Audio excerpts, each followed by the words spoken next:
The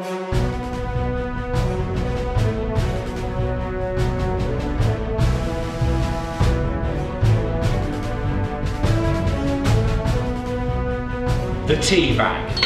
Now, the humble tea bag's probably more in place in a lot of cupboards in British homes than anything else, but we're going to have a look at the humble tea bag today and have a look at how we make it and where it came from. So, the tea bag, first invented in the United States of America in the early 1900s by a guy called Thomas Sullivan, and didn't really appear here on the scene in the UK until the 1950s, latter part 1960s. And tea bags are fantastic because they're convenient, they never let you down, and if you're like me and a lot of other people, we even take them on holiday with us, so they're an absolute essential part of our life. Now, tea bags come in many shapes and sizes, but ranging from mesh bags, as you can see here, nylon mesh bags, or these paper bags made from manila hemp, which is a type of banana tree from the Philippines, right the way up until muslin and cotton bags. But essentially they all provide the same service to tea, which is to make sure the enclosed tea infuses within the space that it's given. And this is its primary function. But we're going to have a go at making a cup of tea now with a tea bag. So I've got my kettle here. We've just reached a boiling point with our water. And I'm going to take this beautiful tea bag, I'm just going to pop it in the mug here.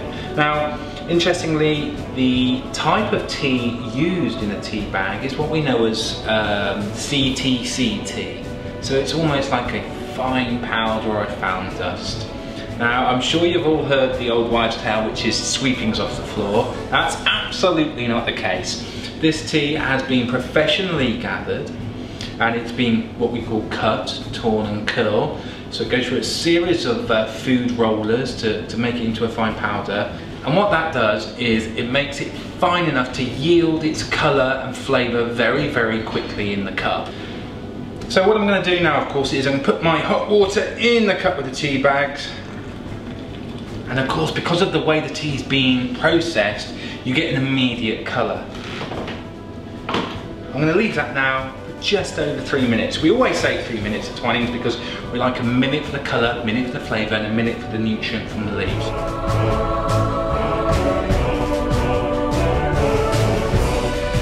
So that's it, the tea's had 3.5 minutes to brew now. Now, what we don't have to do is stubbornly squeeze the bag against the size of the cup, unless you want to do, of course, because what that can do is that can release some very, very deep flavours or tannins from the bag, and it can make the tea a little bit bitter. So I'm just going to give just a tiny, gentle tap there, just to make sure that we're getting rid of the water.